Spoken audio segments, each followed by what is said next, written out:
प्रेम से बोली शंकर भगवान की जय। माता गौरी पार्वती गणपत ललनवा की जय।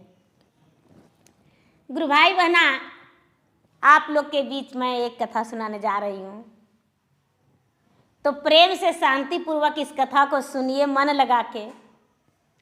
हल्ला करिएगा और इधर उधर जाइएगा तो कथा पूरा सुन नहीं पाइएगा। तो ये दीदी शांति बनाए रखिए और कथा के पूरा सुनिए। तो गुरु भाई बहना, एक नगर में एक राजा थे और एक रानी। राजा पुजारी थे, रानी भी पुजारी थी बेचारी। रानी भगवान के भक्त थी। प्रजा लोग कहते थे कि बाप रे, इतना बड़ा राजा है, इतना धन संपत्ति है, लेकिन बिना पूजा पाठ के भोजन नहीं राजा करता है, और रानियों भी वैसने हैं। धीरे धीरे समय बीता। रानी भूखे को अन्न, प्यासे को पानी, लंगम को चीर देती थी। अपने दरवाजा से कभी भी उदास किसी को नहीं लौटने देती थी। बिना वस्त्र के वो देखती थी कि जिसका कपड़ा फटा हुआ है दीदी, तो वो वस्त्र देकर चलाती थी। जो भिखारी रहता था उसको शेर भर उठा के दे देती थी। धीरे धीरे समय बीतते बीतते रानी गर्भवती हो गई। और जब रानी गर्भवती हो गई तो राजा इस बात को जानने के बड़ी खुश हुए। किसी को घर में भी बहू बेटी का सुनिए कि गर्भधारण की है, माँ बनने वाली है, तो इससे ज्यादा कोई खुशी नहीं। शादी ब्याह होता है, उसके बाद वही खुशी लोग चाहते हैं कि मने हमको घर में किलकारियां गुंजे बच्चा के। तो राजा अपने पत्नी के बारे में जाने की गर्भवती है मेरा पत्नी। पूरे नगर में मिठाई बांटे, रानी का गोद भराई हुआ। लोग गीत मंगल गाए, सोहर गाए, राजा के द्वार पे नाचे, झूमे, गाए, बजाए। धीरे धीरे समय बीतने लगा। जब 9वां महीना हुआ दीदी, तो रानी का ओद्र से एक सुंदर पुत्र जन्म लिया। रानी उसका सूरत को निहारने लगी। राजा से कहती है कि ये राजा साहब, इसका मुखड़ा तो आपके जैसा लगता है, बिल्कुल ये आपका बेटा है, ये मेरा नहीं, ये आपका है। राजा कहते हैं तो भला कौन नहीं जानता है कि मेरा है। तो ठीक है राजा साहब। धीरे धीरे समय बीता, बच्चा 3-4 साल 5 साल के हो गया। राजा कहने लगे कि ये रानी, एक और बच्चा हो जाता तो अच्छा था। गणपति तो आए हैं, लेकिन लक्ष्मी जी नहीं आए हैं, तो एगो बेटी और चाहिए। रानी भी सोचती थी कि हमको एक संतान और हो जाए भगवान। धीरे धीरे समय बीता। रानी फिर से गर्भवती हो गई। और जब फिर से गर्भवती हो गई गुरु भाई बहना, तो राजा का उत्साहित था कि मेरा घर में फिर से एक नन्हे पांव से मेहमान आएंगे। 8 से 9 महीना के बीच में रानी का अचानक बहुत सीरियस तबीयत खराब हुआ, और रानी बच्चा को जन्म देने से पहले इसे दुनिया छोड़ चली। कहते हैं कि जो कर्म में लिखा रहता है वही होता है। भाग से ज्यादा समय से पहले कुछ नहीं होता है। रानी इस दुनिया को छोड़ चली। राजा बड़ा दुखी रहने लगे। धीरे धीरे समय बीतने लगा दीदी। 4-6 महीना बीता। राजा बड़ी दुखी जीवन व्यतीत कर रहे थे। अपना बच्चा को पालन पोषण में कोई कमी नहीं कर रहे थे। राजा से सब कोई बोले, प्रजा बोले कि ये राजा साहब, आप यदि दूसरा शादी नहीं करेंगे तो राजपाट नष्ट हो जाएगा, क्योंकि आप बच्चा में उलझल रहेंगे तो दूसरा राजा चढ़ाई कर देगा इसे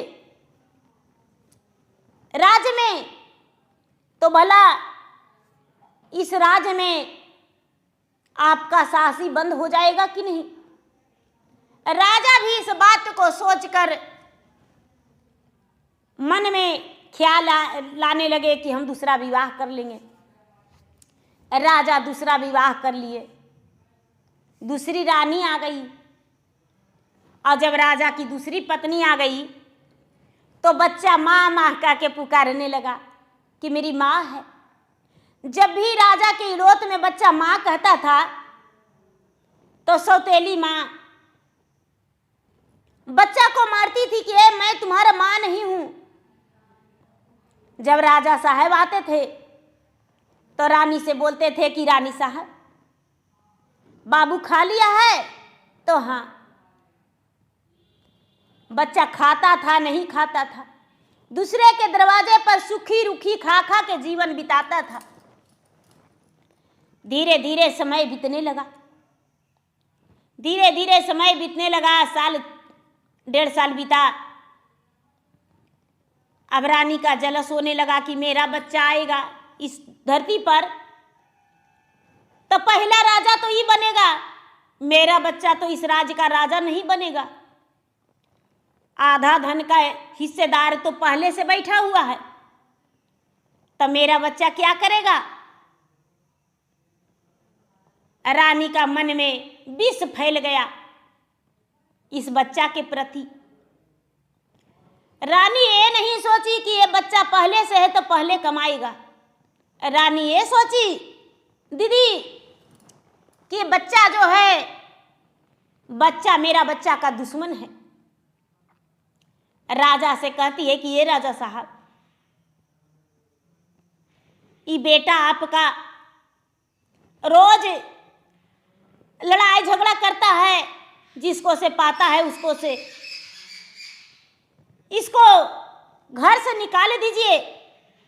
ये रहेगा तो आपको एक दिन जेल का रोटी खाना पड़ेगा।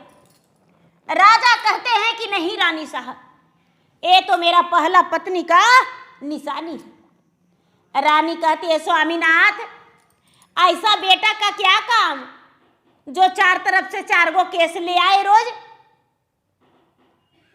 अरे इसके चलते आपको भी जेल का रोटी खाना पड़ेगा और हमको भी जेल का चक्की पीसना पड़ेगा। इसीलिए राजा साहब इसको घर से निकाल दीजिए। राजा साहब अपने पत्नी को बात पे सोचते हैं कि मैं कैसे निकालूं। प्रतिदिन अपने बेटा को बड़ा मुश्किल मुश्किल काम अरहाने लगे, बेटा ये कर देना, बेटा वो कर देना। अब राजा का बेटा सोचता है, 10 वर्ष के था, कि हम इतना छोटा हैं और हम इतना बड़ा मुश्किल का काम कैसे कर सकते हैं पिताजी, मुझसे नहीं होगा, पिताजी मुझसे ये नहीं होगा। तो राजा कहते हैं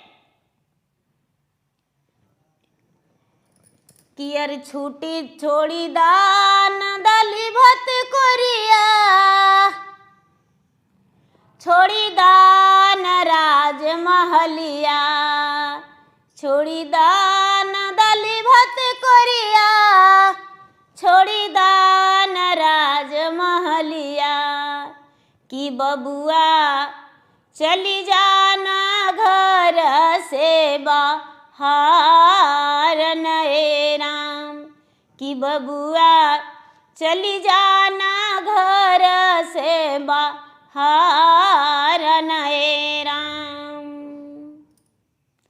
अरे जने तो हर माता गईले, संगे तो कहे ना गईला, जने तो हर माता गईले, संगे तो कहे ना गईला, किया हो रामा सिरवा के बोझवा तो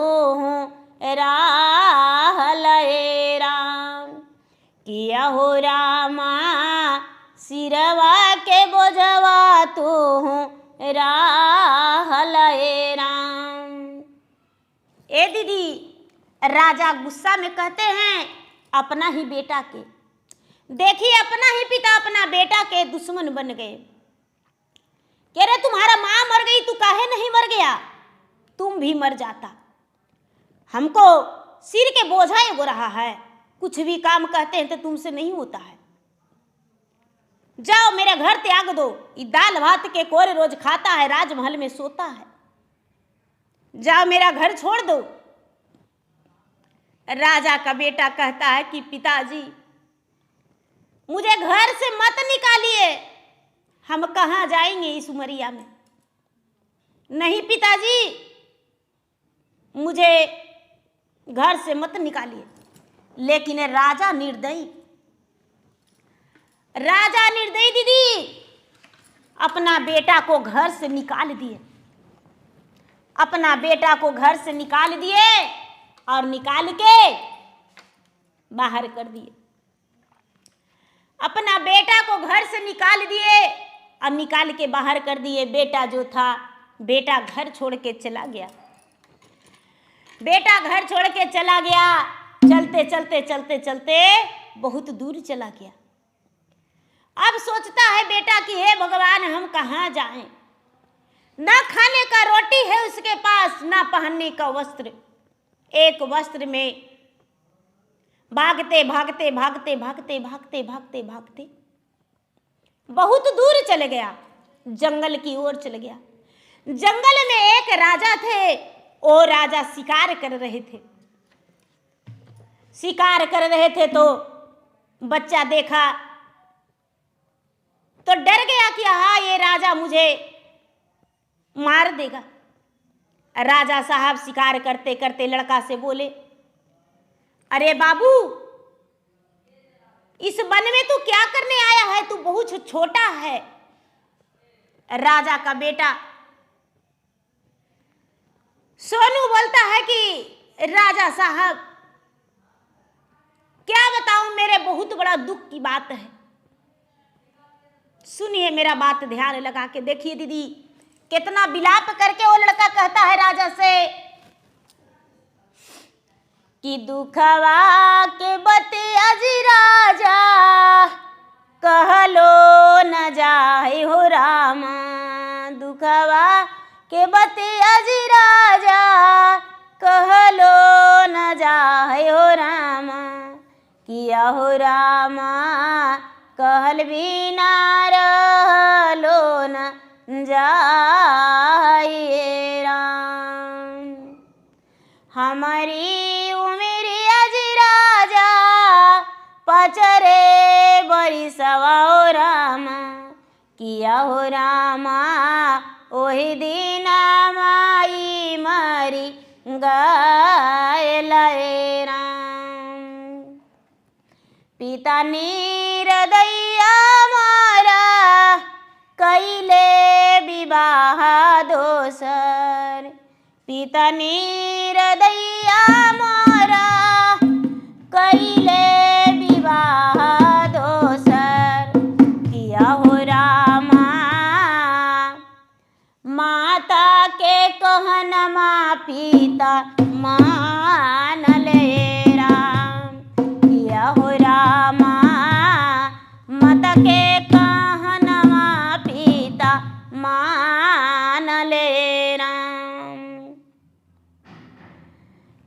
ए दीदी, राजा से अपना दुख भरी बातें बालक धर दिया कि राजा साहब जब हम 5 साल के थे तो मेरी माता मर गई और मेरे पिताजी दूसरा विवाह कर लिए, और दूसरा विवाह करने के बाद मेरे पिताजी कसाई निर्दयी बन गए। माता कहती है वही सुनते हैं। माता पता नहीं क्यों पिता से घर से निकालने को बोली तो पिताजी मुझे घर से निकाल दिए। अब हम कहाँ जाएं, हाथ पकड़ के पिताजी निकाल दिए हैं, कहाँ जाएं हम। राजा कहते हैं कि बेटा चिंता मत करो, चलो मेरे साथ, मेरा गाय लेरू बकरी चराना और मेरे घर में ही गुजर करना, मेरे घर में ही गुजर करना, चलो बेटा मेरे साथ। राजा उसके हाथ पकड़ के और अपना घोड़ा पर सवार कर लिए और राजा दूसरे राजा लेकर चले गए। अपना घर जब ले गए तो सबसे पहले उसको तो स्नान करवाए, स्नान करवा के कुछ वस्त्र दिए जो पहन लिया और भोजन दिए, राजा भोजन कर लिया। उसको गाय गोरू चराने के लिए अपना घर में राजा लगा दिए। वो लड़का सोनू रोज प्रतिदिन राजा के आज्ञाकारी बन गया, नौकर, वफादार नौकर बन गया। रोज रोज प्रतिदिन राजा के आज्ञा मानकर राजा को पैर भी दबाता था, उनका कपड़ा भी धोता था और राजा के आज्ञाकारी रोज गाय गोरू भी चराता था। रानी जो भी कहती थी वो मानता था। लेकिन गुरु भाई बहना, और रानी जो थी, रानी भगवान के सच्चा भक्त थी। रानी प्रतिदिन मंदिर जाती थी तो राजा उसे रोज मंदिर छोड़ने जाते थे। एक दिन राजा बहुत व्यस्त थे। रानी बोली कि राजा साहब मंदिर चलिए। राजा कहते हैं कि जाओ, सोनू को लेकर चला जाओ। रानी बोली, सोनू तो मेरे साथ मंदिर चलेगा? हाँ रानी साहब, क्यों नहीं, हम चलेंगे मंदिर। रानी को बात सुनकर सोनू मंदिर जाने के लिए तैयार हो गया दीदी। और जब मंदिर जाने के लिए तैयार हो गया, सोनू मंदिर गया। रानी के पूजा पाठ करते सोनू देखा तो उसका मन में आया कि अरे रानी साहब पत्थर को, मूर्त को पूजा करते हैं, आंचल फैला के मांगते हैं, तो रानी से हमें पूछना चाहिए। सोनू बोला, रानी साहब यदि आप दुख नहीं माने तो क्या आपको हम एक बात पूछूं आपसे? सोनू के बात सुनकर रानी बोली कि बोलो बेटा, क्या बात है? तो रानी साहब, आप राजा से मुझे फांसी तो नहीं न दिला देंगे? डर भी रहा है बच्चा कि भाई इस राजा के घर में मैं नमक खा रहा हूं तो राजा निकाल देंगे तो क्या होगा, फिर हम कहाँ जाएंगे? ठीक है बेटा, बोलो, हम जीव जान बकस दिए, हम तुम्हें कोई फांसी की सजा नहीं दिलवाएंगे। क्या बात है? तो इस पत्थर के मूर्त के पूजा क्यों करते हैं, हमें बता दीजिए। रानी बोली, बेटा इस पत्थर के मूर्त को पूजा करने से जो भी मांगते हैं लोग, इंसान, भगवान पूरा करते हैं। ये भगवान हैं और भगवान न माने कि इनको हम पूजा करते हैं। इससे आत्मा का शांति मिलता है, आत्मा में खुशी मिलता है। सोनू सोचा कि क्यों ना हम भगवान का पूजा करूं। अब रानी के साथ प्रतिदिन वो भी स्नान करने के पूजा पाठ करने लगा। रानी दूध चढ़ाती थी तो सोनू भी दूध चढ़ाता था। धीरे धीरे धीरे धीरे धीरे समय बीतने लगा। समय बीतने लगा, बीतते बीतते बीतते बीतते एक दिन का बात है गुरु भाई बहना, कि सोनू जो है गैया चरा रहा था। और गैया चरा रहा था तो एक नागिन और एक धामिन दोनों मस्ती कर रहा था, सर्प।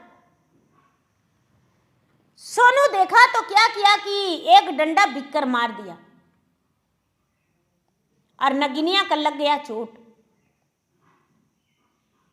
और धामन जो सांप था वो बिल में घुस गया। और जब नागिन का चोट लग गया तो नागिन अपना बिल में छुपने से पहले बाहर ही घुलट रही थी। नाग गया तो नाग आया घूम फिर के, सोनू अपना गाय गोरू लेकर और घर चला गया। सोनू अपना गाय गोरू लेकर घर चला गया गुरु भाई बहना।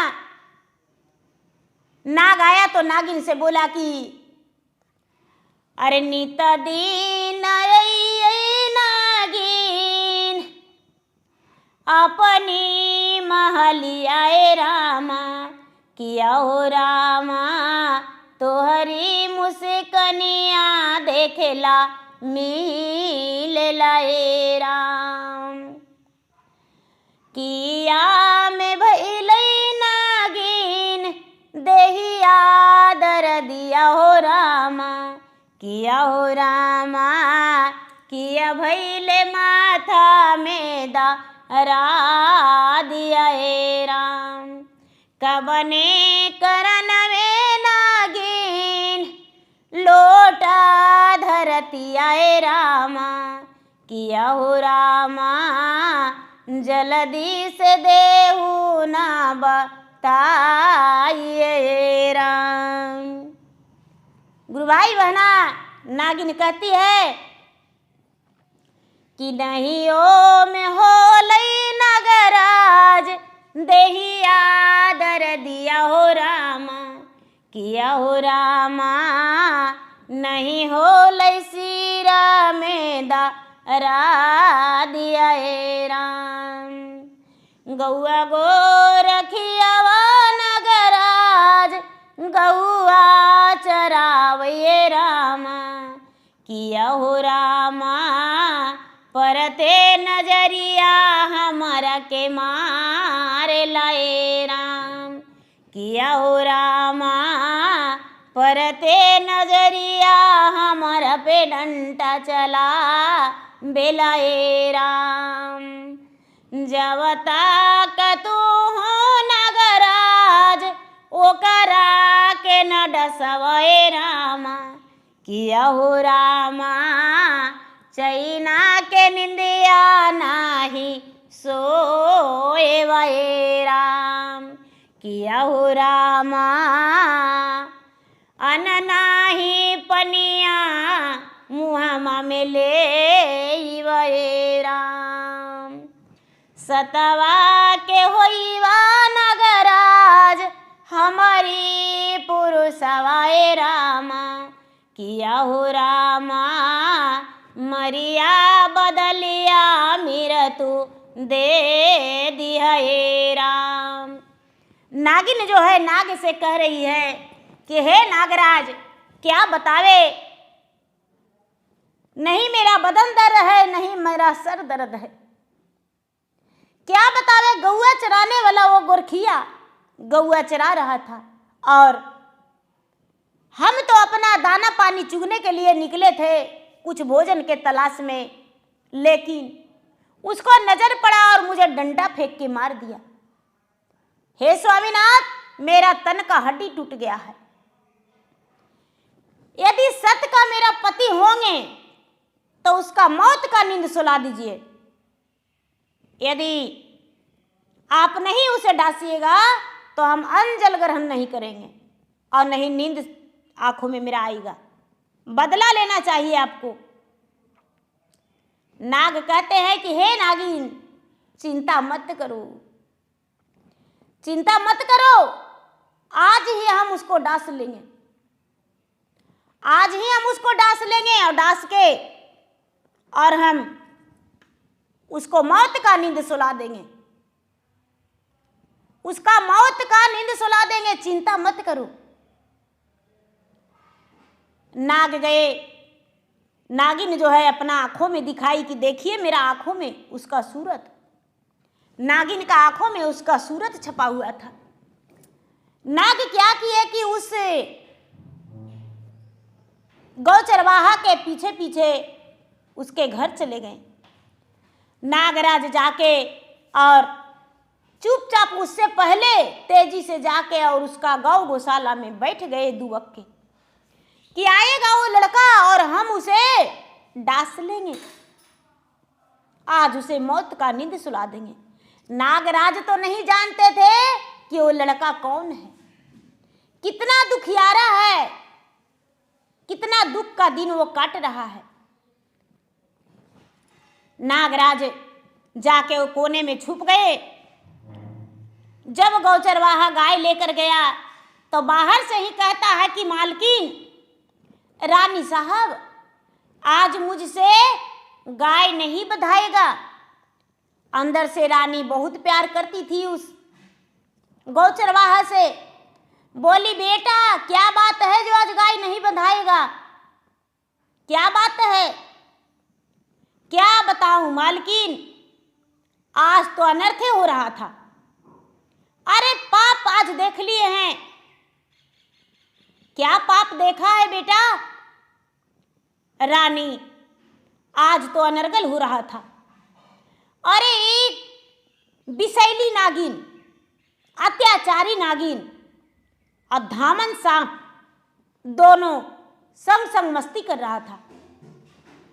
और हम देखे तो बोले कि अच्छा, यदि उस समय उसका नाग आ जाता तो मजा आ जाता, नाग नागिन को त्याग कर देता। क्या बताऊं मालकिन, हम तो डंडा फेंक के मारे, नागिन को तो एक डंडा लगा, लेकिन जो धावन सांप था उसे तो कई डंडा लगा, लेकिन बिल में घुस गया, मेरा हाथ नहीं लगा। रानी कहती है बेटा डर नहीं लगा, सांप काट लेता तो हम क्या करते? नहीं माँ रानी साहब, ऐसा कोई बात नहीं। कैसे काट लेता? क्योंकि हम पाप करते उसे देखे थे। रानी कहती है कि ठीक है बेटा, हम बांध देंगे। जो नाग था, नाग धीरे धीरे उस कमरे से गौ गौशाला से निकल गया कि आहा, मेरा नागिन पाप कर रही थी और ऐसा बोली। नहीं नहीं, हम जाके उसको जरूरी बात को बताएंगे। सबसे पहले नाग जो है, नाग अपना स्थान पे गया और जाके जितना अंडा था सारी अंडा को पी गया फोड़ के। नागिन अपना बिल से निकली और कहती है कि ऐ नागराज, कितना आज गलत कर रहे हैं, समझ में आ रहा है? नाग कहता है कि क्या गलती? तोरे अपना औलाद को समझिए मार रहे हैं, आपको समझ में नहीं आ रहा है, अपना औलाद को मार रहे हैं। नाग कहता है कैसा औलाद, कैसा औलाद जो मेरा नहीं है? अरे तो पाप का घड़ा है, पता नहीं किसका अंश इसमें पल रहा है, इसलिए हम इसको इस पृथ्वी पर आने ही नहीं देंगे। तुम पापिन हो, तुम दूसरे सर्प के साथ मस्ती कर रही थी और वो गौ चरवाहा तुम्हें मारा है।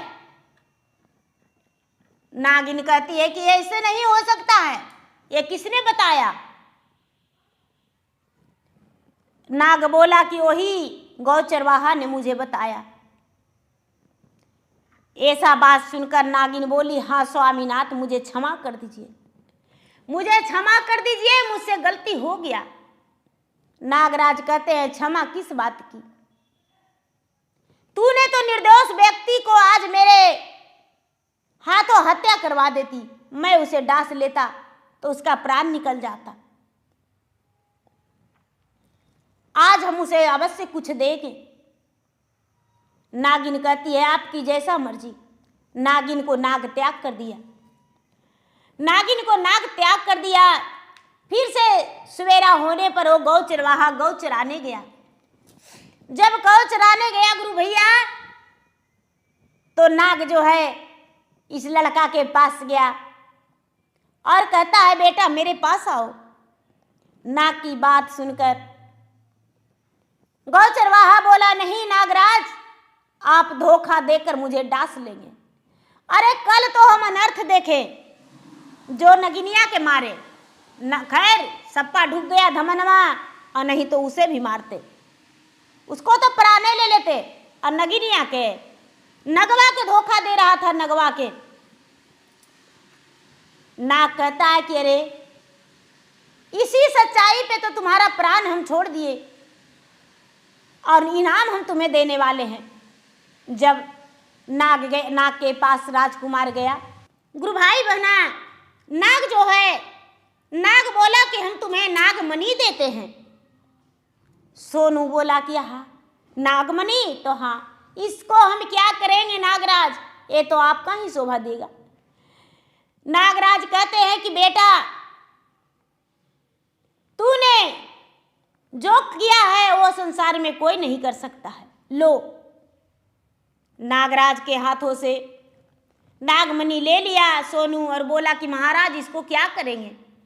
तो जिस जगह पे तू 1.25 हाथ जमीन लिप गए और बोलोगे कि हे नागमणि, मेरा यहाँ महल बन जाए, तो वहाँ महल बन जाएगा।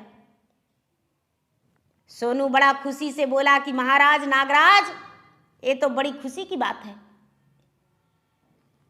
ठीक है, हम अवश्य यही काम करेंगे। सोनू को नागराज बोले कि ठीक है बेटा, एक काम जरूर करना, नाग पंचमी के दिन दूध और लवा नागदेव के नाम से जरूर तुम चढ़ा देना, तुम्हारा कभी जीवन में कोई दुख नहीं होगा। सोनू बोला कि ठीक है महाराज नागराज, हम यही करेंगे। नागमणि लेकर और रख लिया। रख के शाम का समय होते ही गौ चरवाहा चला गया अपना, जहां गौ जिसका चराता था उसके पास। नाग बताया था कि किसी से मत बताना। रात्रि हुआ तो गौ चरवाहा राजा को चरण दबाता था, तेल लगाता था। पांव दबाते दबाते बोला कि राजा साहब, क्या आपसे मैं एक बात बोलूं? तो क्या? तो राजा साहब, सारा दिन तो आपके घर नौकरी किए और कभी 1 रुपया नहीं मांगे, लेकिन क्या आप मुझे 5 कट्ठा जमीन मेरे नाम कर देंगे अपना नौकर के नाम से? जब ये बात राजा सुने तो कहते हैं कि सोनू, तूने तो कभी ऐसा नहीं बोला था, लेकिन 5 कट्ठा क्या, तुम्हें तो हम 1 बीघा जमीन दे देंगे, हम कल ही नपवा देंगे जमीन। सोनू बोला राजा साहब, आपका बहुत बहुत धन्यवाद, क्योंकि हम चाहते हैं कि मुझे आप जमीन थोड़ा सा दे दें। सवेरा होते ही राजा साहब थोड़ा सा जमीन 1 बीघा उसको नपवा दिए। 1 बीघा जमीन नपवा दिए दीदी, और सोनू जमीन नपवा लिया। रानी से बोला कि रानी साहब, आज रात को हम नहीं आएंगे। रानी कहती है कि बेटा क्यों नहीं आएगा? माँ बेटा का संबंध बन चुका था, बेटा क्यों नहीं आएगा? तो रानी साहब, आज राजा साहब मुझे 1 बीघा जमीन दिए हैं, वही रात बिताएंगे। ठीक है बेटा, जाओ खाना खा लेना। नहीं माँ जी, हम आएंगे तो खाना खा लेंगे रानी साहब। रात्रि में दूध लेकर गयुआ चराने वाला तो था, रोज बेचारा गाय गौशाला करवे करता था, दूध गारवे करता था। दूध दूह लिया और दूह के और ले जाके 1 बीघा के बीच में 1.25 हाथ जमीन नाप लिया और दूध से लीप के और धूप दीप जला के और नागराज के स्मरण करते हुए बोला कि हे नागराज, आप यदि मुझसे प्रसन्न हैं तो मैं आपका विनती करता हूं, यहाँ पर मेरे लिए सुंदर सा एक घर बन जाए, राजा से भी बढ़िया, और राजा के महल से दुगना में बन जाए, राजा से दुगना ऊंचा हो जाए, और मेरे घर में राजा से दुगना नौकर बन जाए, रह जाए, हो जाए। इतना कह के और आंख मूंद लिया और 1.25 घंटा लगातार आंख मूंद के सोनू रह गया। जब 1.25 घंटा लगातार आंख मूंदा, आंख खोला तो देखता है कि सुंदर सा महल बन गया। सुंदर सा महल बन गया। अब महल बन के रेडी है, वहां बाग फुलवाड़ी, तालाब, भगवान के मंदिर, सब कुछ वहां रेडी है। अब सोनू बंगला में सोया। अब उसके घर तो नौकर चाकर भी लगा हुआ है। भगवान भोलेनाथ की कृपा, क्योंकि सच्चा भक्ति करने वाला सोनू था, बिना भक्ति किए हुए एक दिन नहीं रहता था। सवेरा हुआ तो वहां के लोग कहने लगे कि कहाँ के राजा आया है जो यहाँ बास ले लिया है, ये राजा साहब जाके देखिए। सब लोग प्रजा जा रहे हैं, लौट रहे हैं, लेकिन कोई के दिख ही नहीं रहे हैं राजा की कौन राजा है। राजा गए वहाँ के जिसके घर में सोनू गैया चराता था।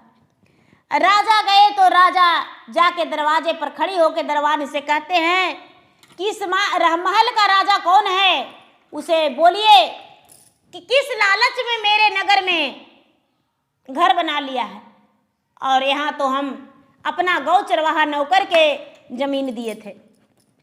गौ चराने वाला सोनू गौ चरवाहा निकला अंदर से पूरा राजवस्त्र में, राजभूषण पूरा पहने हुए है। राजा जब देखे तो कहते हैं सोनू तुम? तो हाँ राजा साहब। तो बेटा रातों रात इतना पैसा कहाँ से लाया, कहाँ से नौकर चाकर लाया जो कि इतना बड़ा महल बना लिया?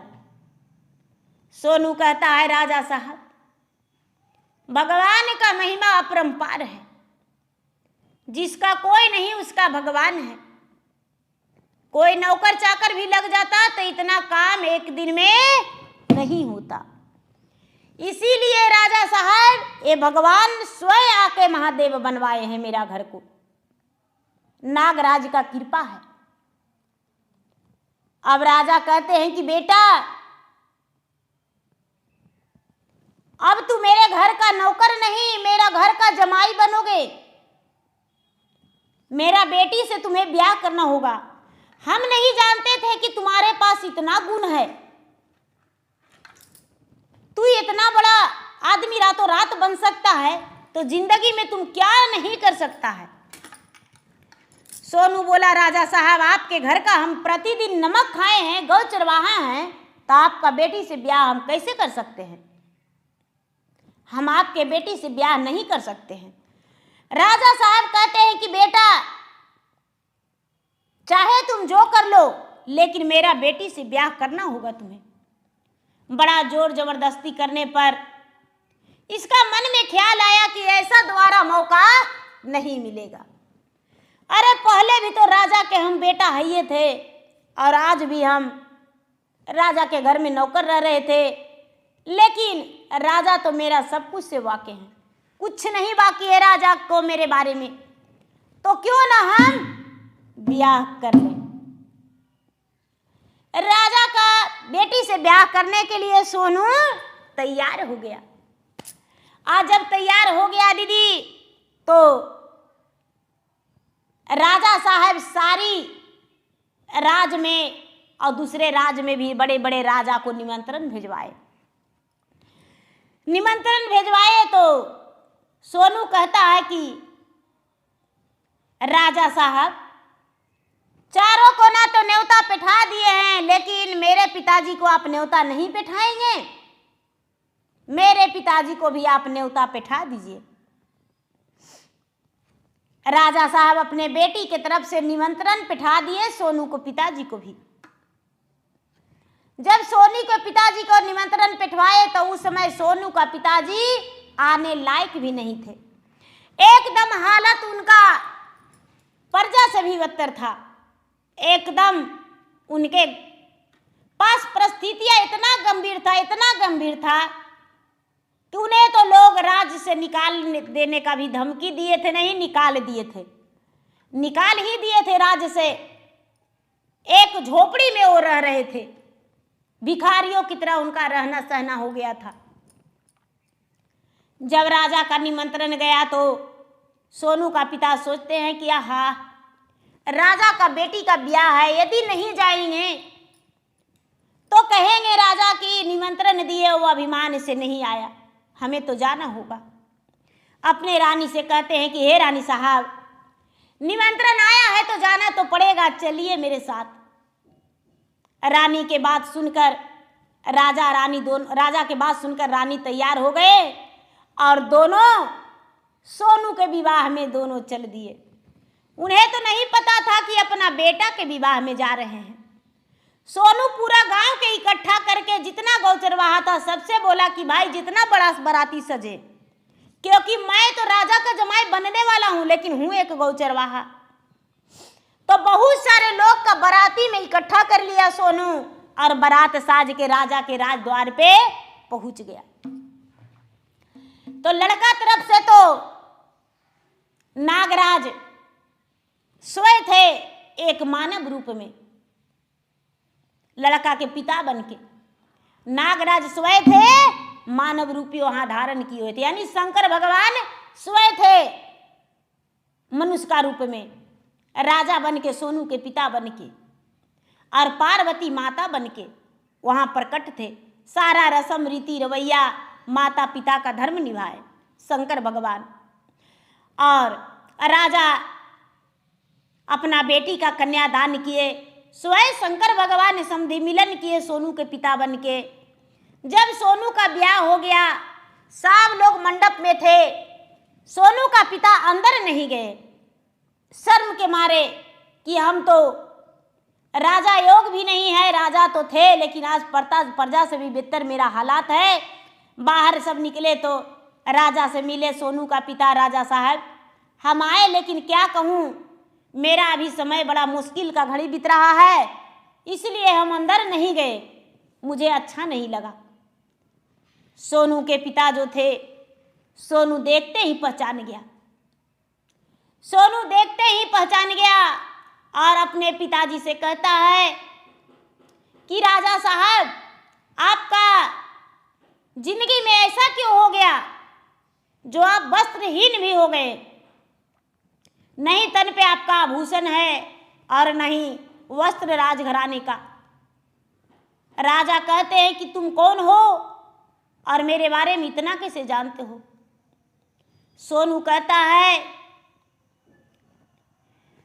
कि जेहि दीन माई मरले पिता कसाई बनले, जेहि दीन माई मरले पिता कसाई बनले, किया हो रामा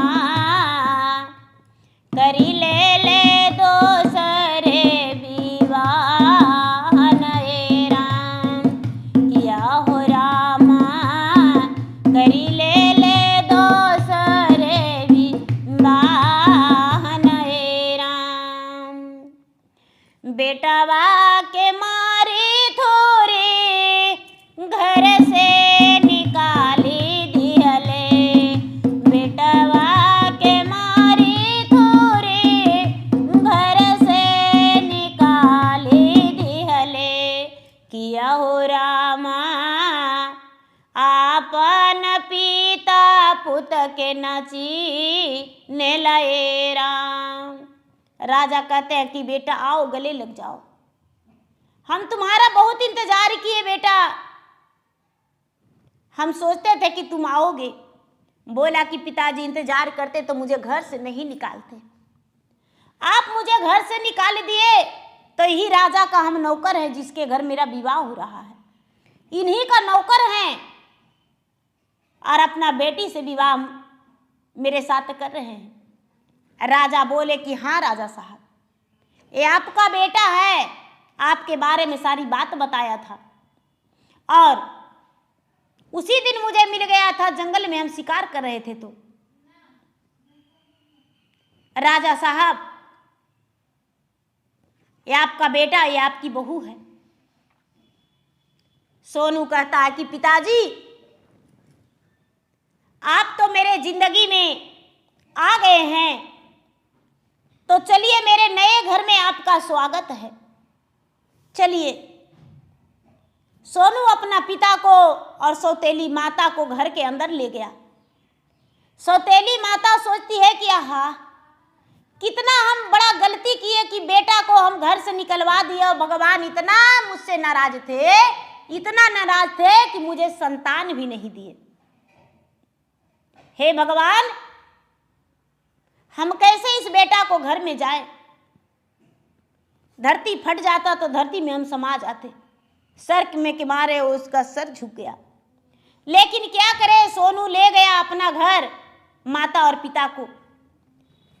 ब्याह हो गया, उसके पत्नी भी गई, माता पिता भी गए। सोनू अपने माता पिता के साथ, पत्नी के साथ सुखी जीवन बिताया। सोनू का जिंदगी में कोई दुख नहीं, हर दुख भगवान हरण करके और सुख का जीवन लौटा दिए। तो देखिए गुरु भाई बहना, जो जैसा करते हैं वैसा पाते हैं। राजा कुकर्म किए तो उनका जिंदगी में दुख हुआ, लेकिन सोनू निर्दोष था, तो उनका जीवन में सुख हुआ। भगवान हर सुख सोनू को दिए। राजा के पास चला गया तो राजा गौ चराने के लिए तो रख तो लिए, सुख तो राजमहल का ही मिला, और उसी राजमहल में जमाई बन के भी चला गया। तो प्रेम से बोलिए शंकर भगवान की जय।